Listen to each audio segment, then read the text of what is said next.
The Lunaverse by Rainbow Double Dash. Episode 10.5, A Canterlot Morning by Grass and Clouds 2. The Musical Mare, Chapter 1. Octavia liked the mornings. There was something musical about them, she thought, and not just the songs of the birds or the last few nights at Canterlot before I went to sleep the other day. Those were lovely on their own, of course, but there was something that tied it all together. The sun, silent though it was as it rose, is lightly tipped over the castle ramparts and began to bathe the courtyards and hallways in night. The morning dew and fog evaporated to nothingness, and the sun struck them, leaving behind clean, pure fields and walls, ready for whatever the day had to throw at them. Everything seemed fresh and new, like a blank piece of paper. The possibilities were limitless. What if Octavia stayed overnight in the castle? And that was happening more and more lately, as the number of late-night concerts he gave to the nobles kept growing. So he made it a point to watch the sunrise from one of the towers, with a nice cup of tea, and perhaps a light scone. She partook a few physical pleasures, having sacrificed most of them for the sake of her craft. But this was one she allowed herself.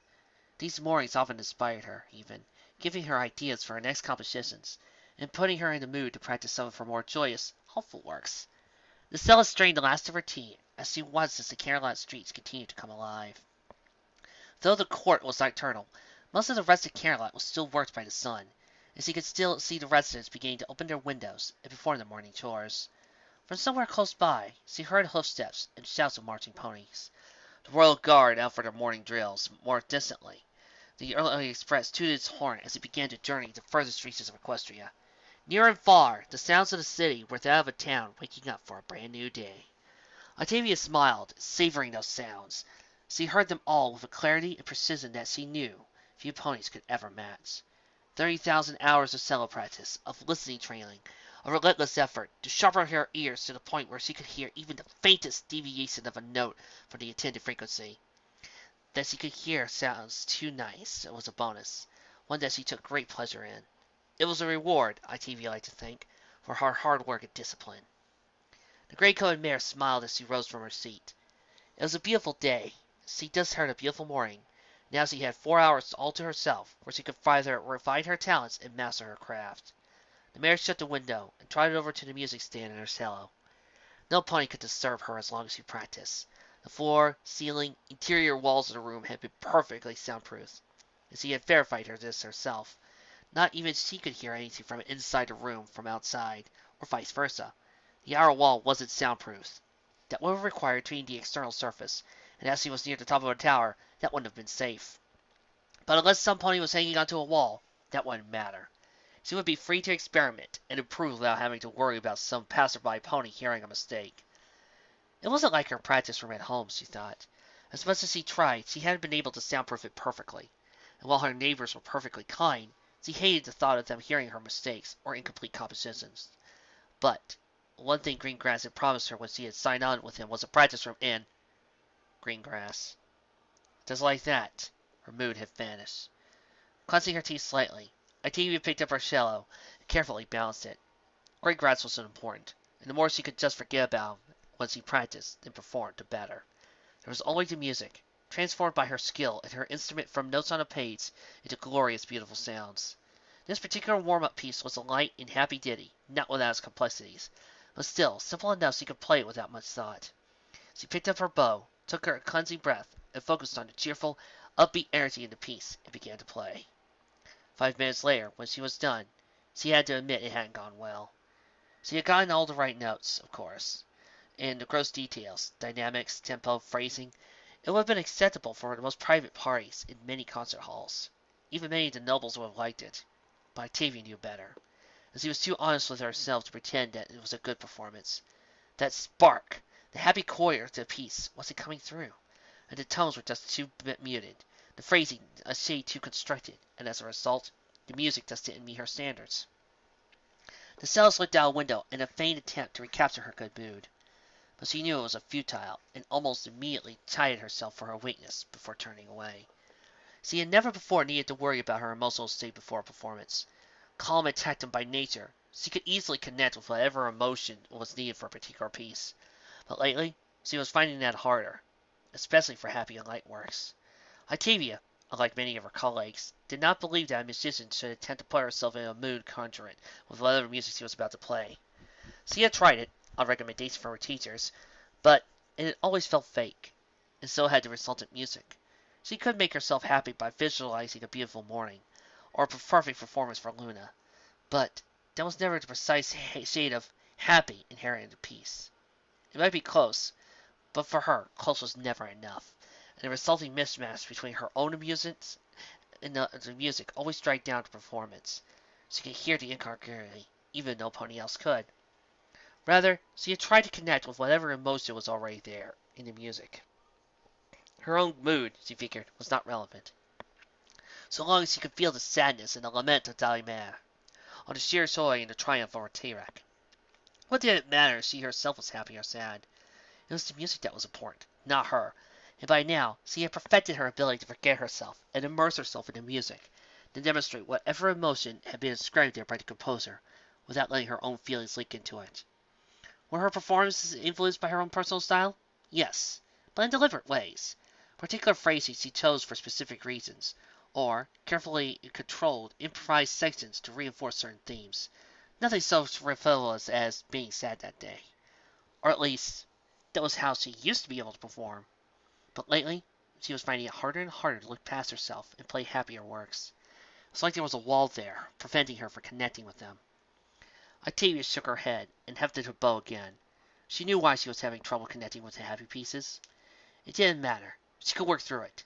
Octavia Philharmonica was a musician, not some pathetic whiner who would throw down her bow whenever she was not in the right mood to play. She would fight past this blockage and be all the stronger. There was no use in wallowing in self-pity, or remaining in this state for one moment longer. Unless she was going to channel her angst into some new composition or improvised performance, she froze a moment, then shifted her stance slightly. One more appropriate for a longer piece. Maybe that will help, she thought, to play it out. Maybe then I can move past this lapse and get back to my usual training routine. And so she began to play a tone poem. The introduction was bright and strong, outwardly simple in its purity, yet with enough subtleties to denote a sort of elegance and refinement. The hero, Octavia thought, distantly, with other frights in her mind was occupied with synthesizing and performing the piece. Hard-working and honorable, virtuous, noble even, and the music gained a complexity, laying back upon itself as to demonstrate the hero's character advancement and progression, from a young idealist to a skilled craftsman. The music proposed it to a clean, warm manner. She began to play in the lowest reaches of the cello. Most ponies couldn't play two voices at once in the instrument, but Octavia had the skill to add in the second character. The lower voice started by simply filling in a few holes that the middle voice couldn't quite reach, but gradually took on more and more until it was constantly assisting the middle tones, hitting whatever notes he could and allowing them to sing in more and more intricate patterns. But then the helper threatens to leave, and the hero is frightened. The lower voice began to miss at odd intervals, forcing the middle notes to leap around and racing to plug in the missing gaps. The music sounded extraordinary. Intricate melodies that seemed to almost jump off the cello as they switched between battling voices. But Octavia ignored this. Her mind was on the performance. Praise could come later. At last, the hero awakens. She will do what the helper demands. The lower voice rose a bit in triumph, the middle falling in meek acceptance. But when they played together again, two allies of peace, with no enmity between them, the music resumed at heights it had reached earlier, the middle voice weaving melodies, the lower one reinforcing, setting a beat, performing all the useful tasks that the middle one needed to shine. The helper slowly died away, and the third voice, at the upper reaches of the cello, came in. The middle and high voices bounced off each other, testing as the middle raced upwards and the upper descended. But in a light, teasing way, the manner of two old friends were so close that they could challenge each other without any risk of hatred or fear. And indeed, after a few moments, the two began to build on each other. But unlike the helper from before, the hero and her friend didn't have a leader and a backer between them. They both sounded beautifully, casting melodies and harmonies into the early morning air, taking turns in front or sharing the spotlight. They completed each other, each stronger with the other voice more than they could possibly hear. But, after a few moments of this, trouble arose. The middle voice grew in prominence, racing out to perform and defeat the high voice. The high voice was first almost swept away, hanging on by a few notes in the upper reaches that could do no more than deflect the vanguards of the middle voices' harmonies. Victory for the hero seemed certain. One could almost hear the echoes of the helper, though his notes were not in evidence, from the melodies woven by the hero. It was not to be. The friend realizes at last what she must do. It's because she is still true to herself, honest and pure. She sweeps aside the hero. The high voice began to grow, slowly first, but faster and faster, until it was the hero who was barely hanging on.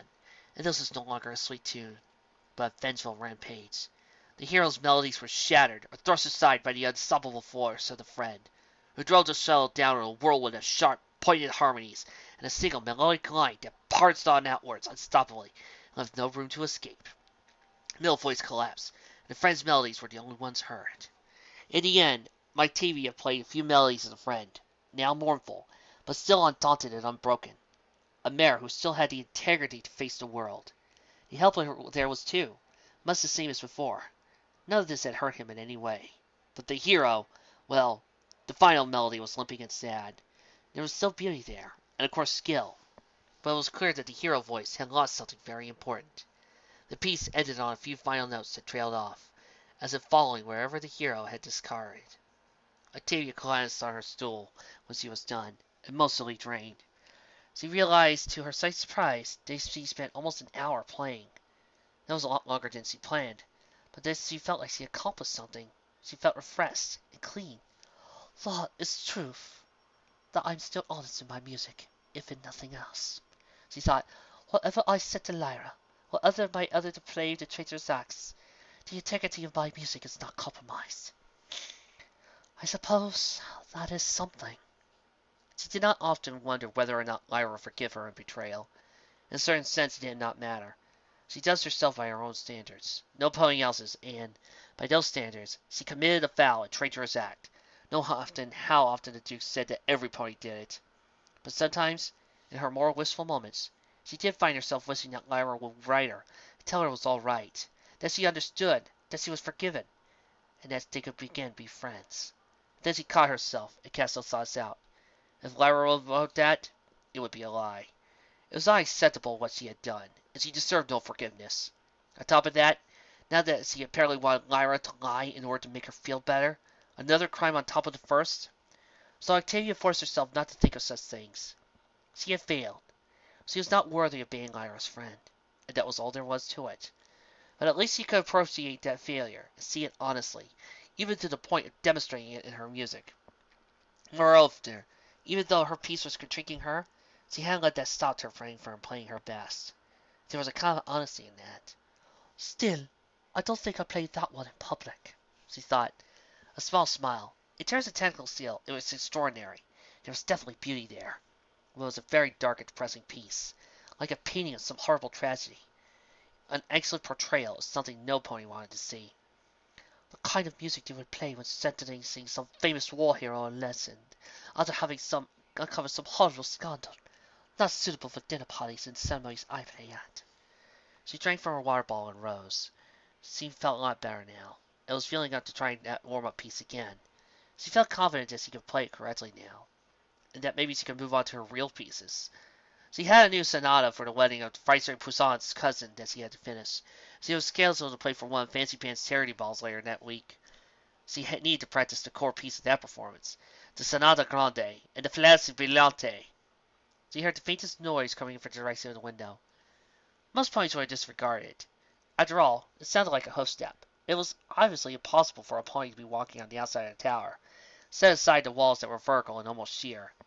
Octavia was high above the rest of Canterlot, and any climbing a pony would do would certainly be hurt if they fell.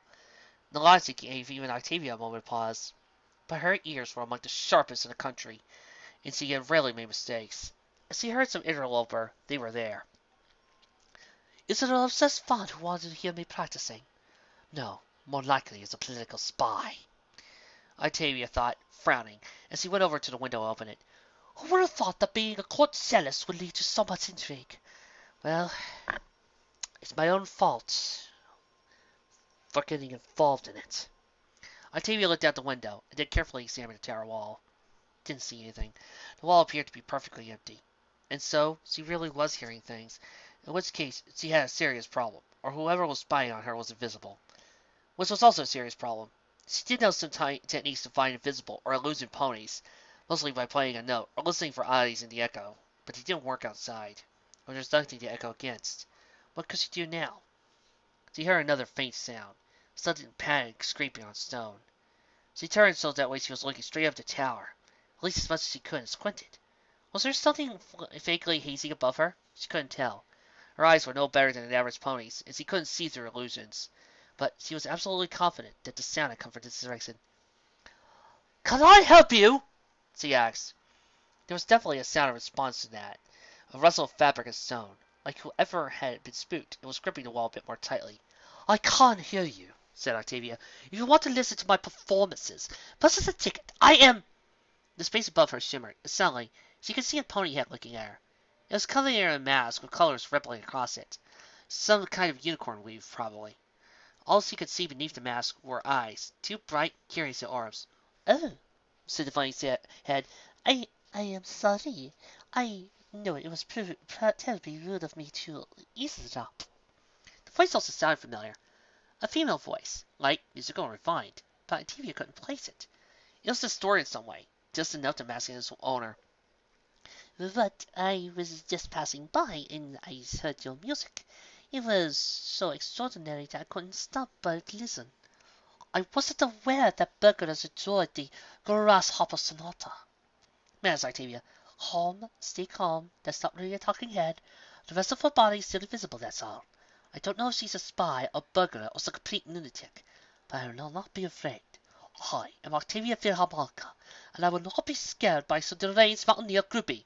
I will take a moment to regain control of myself, and then I will call the guards." "That first piece? Oh, no. I mean the one you just did. The three-note tone poem. It was incredibly moving." Octavia blinked. Her plans to call others forgotten. Spy, burglar, or whatever. Apparently they knew a little something about music theory. That was unexpected. "It's not at all like your usual works," continued the head, "and I am not a burglar. Would you like me to come in? It must be uncomfortable for you, craning your neck like that." "You're the one hiding out the castle wall," thought Octavia, but she wasn't sure what else to do, and despite herself, she was curious. So she nodded her head. "I suppose." It vanished, but Octavia heard faint hoof steps and scratching sounds approaching her position. She pulled herself back into the room, and a moment later she heard a quiet clanking sound as the invisible mare swung in and dropped to her hoofs. "If this is a spy, it's a very unusual one," she thought, and then the invisible spell vanished, and she could see who she was talking to. Chapter 2. The Mysterious Mare. "Do you always travel via exterior wall?" asked Octavia, unsure of how to begin the conversation. The mare chuckled. She was clad from horn to hoof in that same fabric that concealed her face. It rippled, catching the light and throwing it back at the cellist, making it very difficult to look correctly at the newcomer. Octavia could see a horn and could tell that the pony was female, but that was about it. The masked mare didn't answer the question. She just said, "If you don't mind me saying so, that piece you just played sounded particularly inspired. Indeed, it was technically brilliant, too. It sounded like you had been practicing it for weeks. Remarkable improvisatory technique. Why do you think it was improvised?" "There were a few places where you would have refined more had you rehearsed this piece. That time when the middle and high voices met, for instance. If you were playing that for the audience, that part would have been more gradual. The complex melodies began so quickly that it wasn't clear at first that the two voices hadn't met in some time. If you had performed the piece after some more practice, I think you would usually wait about 30 seconds before increasing the complexity." It was a surprisingly accurate criticism. This mare had seemed unusually knowledgeable about music. "You seem to know a lot more about my music." "Your music is worth it." The mare trotted over to Octavia. "And this particular piece, incredibly complex rhythms and melodies, and yet the basic ideas were remarkably clear. The protagonist's rise, her flourishing, her temptation. The interplay between the lower and middle voices was brilliant. Then her corruption. She meets the higher voice. She wavers in her conviction, but in the end, she follows. Octavia raised an eyebrow. Even among the nobles of the city, many of whom had music training, if only for appearances, it was rare to find someone who grasped her so well. I think the ending was my favorite part. The high voice not only resists being corrupted, but her melody reinforces what remains of the middle voice to help her build back up and redeem her. Oh, she doesn't understand me at all. I may need to revise the ending then. No redemption of any kind was intended. The piece was intended to be a tragedy. She couldn't say how, but the mayor looked disappointed somehow. I thought that you believed that honesty was the most important virtue in music. The ending was perfect, Octavia, and you know it. If you changed it to utter the message, you would be performing a lie. Thought you misunderstand. Wait. Octavia's eyes narrowed. How do you know about me? Who are you? You might be able to persuade yourself in your thought, continued the mayor, but you're too honest of a musician to lie in your work. Your final melody was not the lament of a prisoner or the cries of a wreck, but a direct callback to the beginning, when the middle voice was just starting out and had not yet fallen. The last few notes were the basis for the first melody in that work. If you extended the piece for another minute, it would have come full circle. Who are you? A friend. A friend who's aware of what happened between you and Lyra Hutchins, who wishes to help you mend your relationship. Octavia's smile was bitter. So, that's a game. I see. You promised me that I can make up for my mistake if I sign on with you or your superior and leave my current patron. I'm not interested. The man laughed. Octavia had never heard anything quite like it. It was a light and trickling sound, almost bird-like. Is that who you think I am? A political recruiter? Yes, I know of no other way you could know what transpired, nor any other reason why you would be interested in that matter. She turned to leave, but the mayor somehow got around her. She was amazingly fast. A step between her and the door. I am interested, she said quietly, because I am on the court. You are correct in that. And you're an equestrian pony. That means that I am supposed to look out for you. That is the purpose of the court. There are innumerable ponies in Equestria. Do you scare all the houses? The mayor laughed again. No, but you have been harmed by the court, and so, even though I has nothing to do with it, it is partially our responsibility to help to remedy that harm. No! Octavia still had her pride, and some semblance of integrity, and she could not let that statement pass unchallenged. On the rare occasions that I have during a performance, she said, her voice calm and strong, there is always a cadre of ponies who swarm me afterwards to tell me that the mistake was not my fault. It was due to the defect in my cello, or an overly humid environment, or a piece of spoiled fruit I ate the night before. I have never accepted this as an excuse. I am alone responsible for my performances. Other factors may make my job difficult, but it is my job to overcome them and perform correctly regardless. Sellers took a deep breath. It is the same here. No pony has harmed me. I did what I did willingly. I will not blame another for my act. Any suspicious harm was self-inflicted. If your concern here is genuinely remedying some injury done to me by the court, you may consider your task discharged. The look the mayor gave her was gentle. Isn't that a rather high standard? Could any pony blame you if some horrible disaster hurt your performance, or some incredible pleasure? I do not ask other ponies. I am my own critic. If I didn't have high standards, I would have no right to perform. She frowned. A musician who stands before a crowd implicitly promises to play something worthy of their time, something so remarkable that no other task those ponies could be performing would be as beneficial as listening to that performance.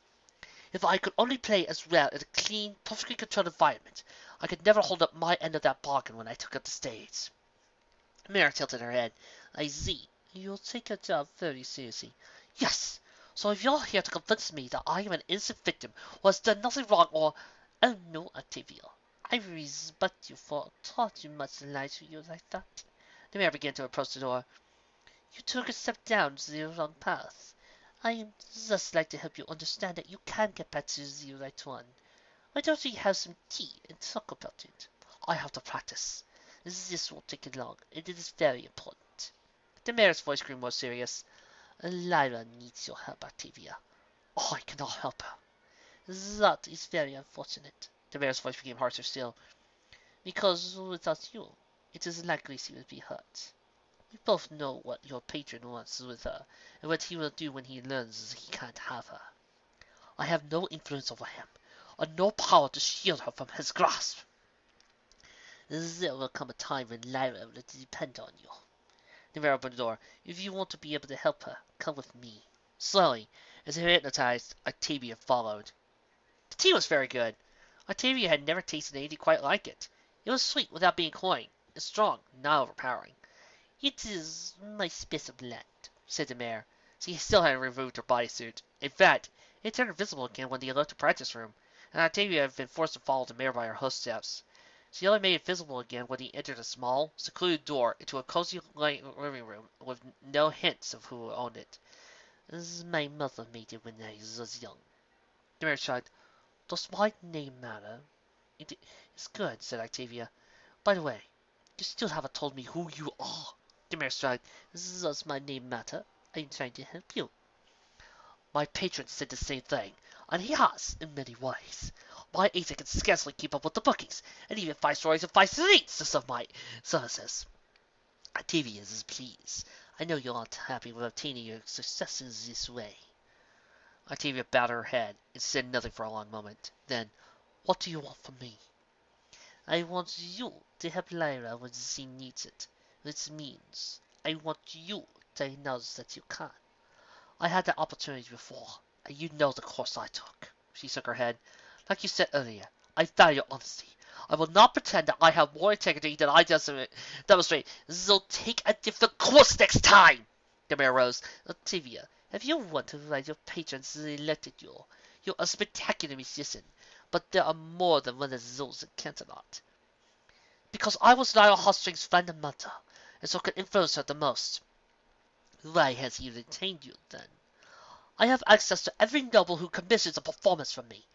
Also, I can identify ponies by ear, not by sight, and so I'm useful when he wants to identify a disguised pony.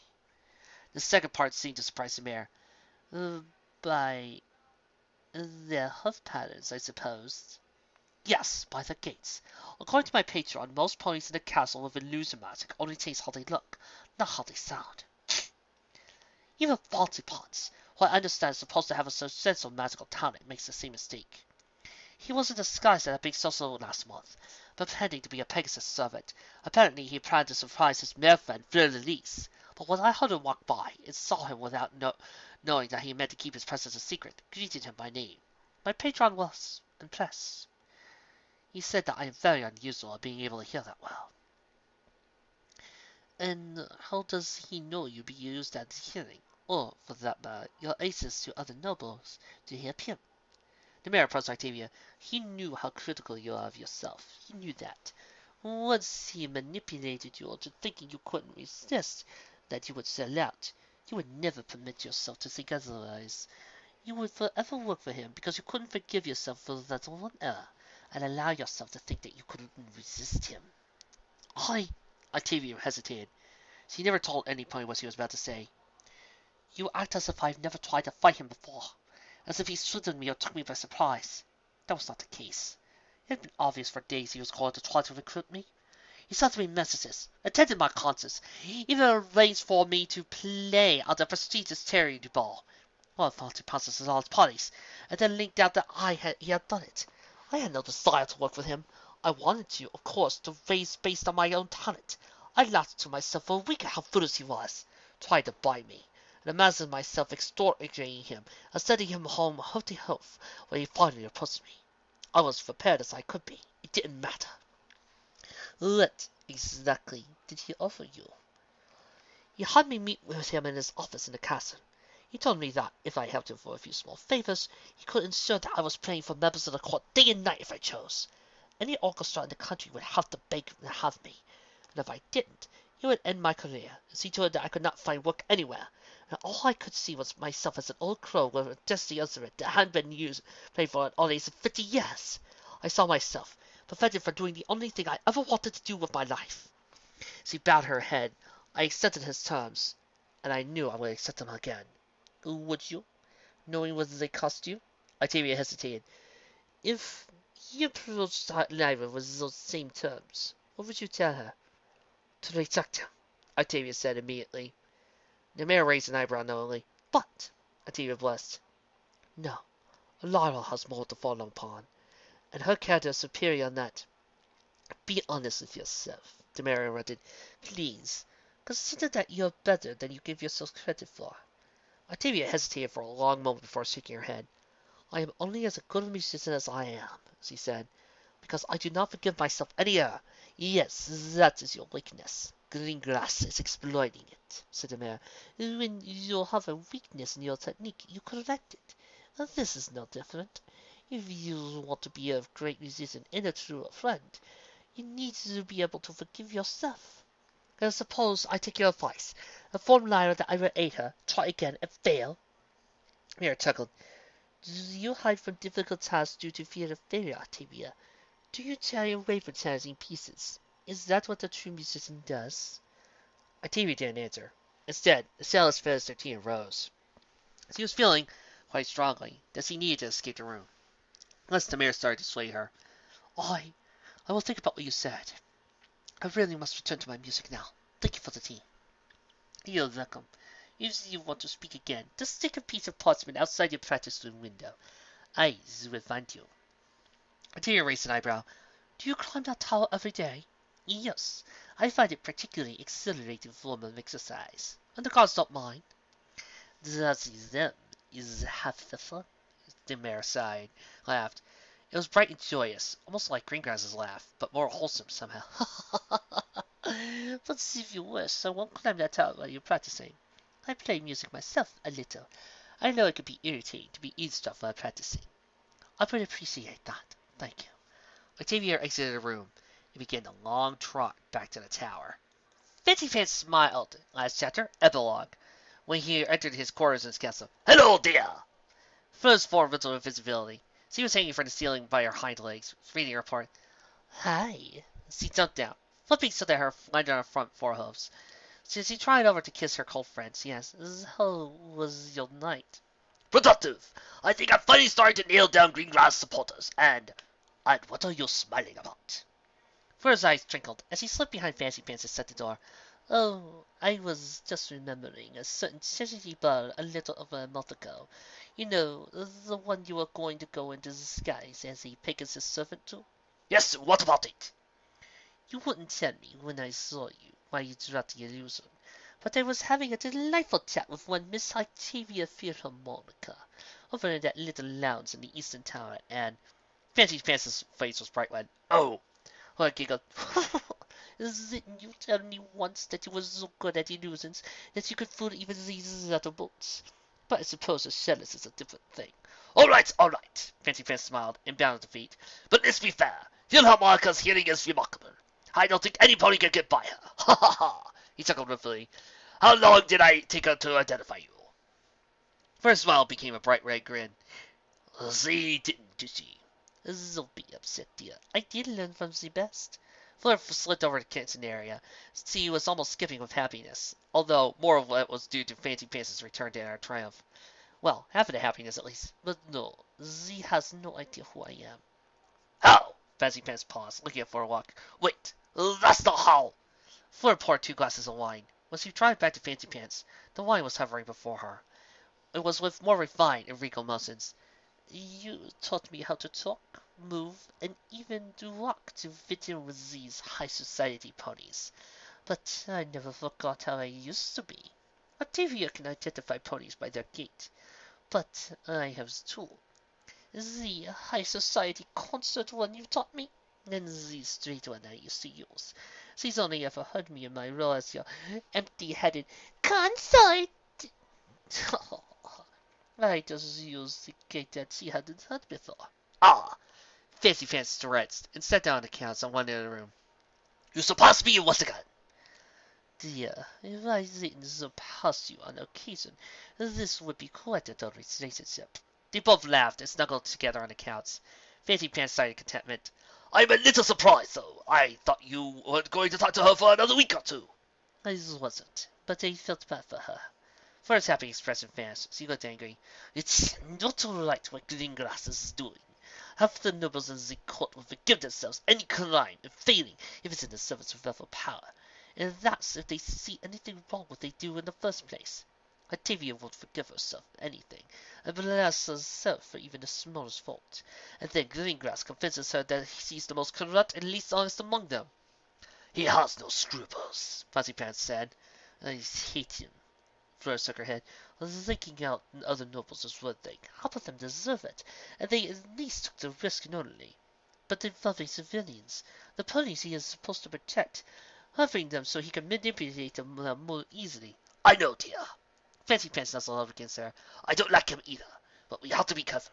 If he thinks that Octavia will betray him and tell his secrets, he won't think twice about removing her. And he is so enmeshed in the court that we might be able to stop him. She won't make any certain moves. It's not in her personality. And as keep a close eye on her and him. No, I wasn't Greengrass. He still thinks you're a fat fool. So he grows suspicious if you seem to be focused on him. I don't mind that way usually, but when I see him and see how that slimy sir calls me a content for a side, I suppose it's a good thing there are rules against bucking bad politicians off a Canterlot tower. There wouldn't be one enough, that is the thing, Fancy Pants said, and they both laughed. Ha ha ha ha ha! How did you contact Octavia anyway? She heard me on the outside floor and fainted me inside. Did you let her? Fancy Pants freaked. Wait, Fleur? Outside the wall of the castle tower? At daylight? Or you? Come on, Fancy Pants. I need to keep in shape, right? Fleur winked. I might not be able to be breaking into nonsense anymore, but I'd go crazy if I didn't at least keep trading. Trading is one thing. While in the castle in the night, if you get arrested, it will be a problem, and... Then I won't be caught. She kissed him on the cheek. And as for whether I let her hear me, you know, I believe I will leave that to your imagination. Fancy Pants chuckled.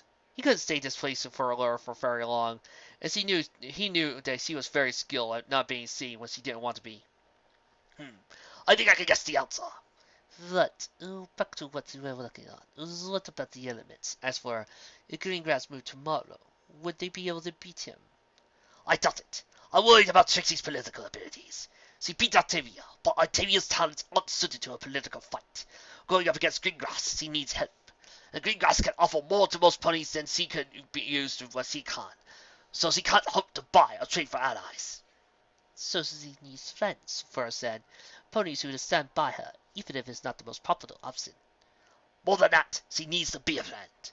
I noticed that Greengrass tried to recruit Octavia and Canterlot, and has plans for the other three, but none whatsoever for her. He's going for her allies first, and she lets him have them, well, then she'll truly be alone. He'll be able to get her as well, and even we will be able to stop him. Trixie fought for Lila, but she only had to deal with Octavia, who was a political novice. I am worried that she might let others too easily if the fight is the harder. I think we should tell her. Help her, even. No, Fancy Pants shook his head. We can't do anything for her. Greengrass isn't the only pony that will try to seize control of the elements. She needs to learn how to deal with this problem. If we bail her out now, what happens when Corona tries, or another nation, and we can't save her? He paused. Besides, Princess Luna has faith in her, and I trust the princess. As do I. And then we watch and observe. Bring information to the princess. That's our job. Fancy Pants floated over the bottle of wine and refilled her glasses. And well we can. We can help out the ponies who get caught up in the court's schemes. For was serious, and even if it takes a while, he insists the ponies who abuse their position in the court pay for it. Yes, we do, Fancy Pants smiled. That is one of the more enjoyable parts of the job. First snuggled up against his side.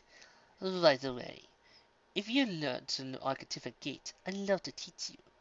Teach me, Fancy Pants pretended to declare. I'll tell you everything you know about entertaining a courier's walk. Yes, but it wasn't me whose disguise was broken by a musician with no spy-catching training, was it? They both laughed. Back in the tower, Octavia resumed her practicing. She was far behind schedule and would likely have to skip lunch, but it didn't matter. Going without lunch was far less of a problem than letting her skills slip. However, slightly thorough neglect. Actually, she thought, just before she began playing her warm-up piece, that Mare might have a point. Just because I failed once doesn't mean I can recover. No, the kind of thinking leads to nice performances. A musician who forgives her errors is one step away from tolerating errors. And when that happens, her performances will suffer. But I made mistakes in performances before. I practiced harder and overcame them. One mistake doesn't mean I can't ever play a piece. She shook her head. These thoughts were terrorist, and she shouldn't think them. She had integrity. She would not allow herself to think she was any better than she really was. She was a phenomenal musician, and a failure as a friend. Any other thoughts to contradict those would be lies. But try as she might, even as she began to play, she couldn't shake the words from her mind. Somehow, she found it a little easier to play that warm and happy Grasshopper Sonata than she did a short while ago. This was a short and sweet Parliament episode, really, as it did help to redeem Octavia, show more about her character, and flesh out her just a bit more, to give her a lot more depth. But most importantly, it gave us an interesting look at one of my favorite stallions of all time, Stallion, and his lovely, very beautiful girlfriend, Fleur de Lis. I like this idea that Fleur is a former cat burglar and kind of wants to play with it a little bit more. And I also kind of putting some ideas in my head of just how these two met. And right now, all I can think of is the Owl City song, I'm Going to Catch Ya, which was very awesome and would fit this relationship very well. For some odd reason, it also makes me think of Batman and Selena for a bit. Overall, a nice, cute little episode. Hey, Greengrass, want to lead us in? Of course. Next time on the Lunaverse, we see how we spend my day. Next time, Greengrass's morning. We'll see you there.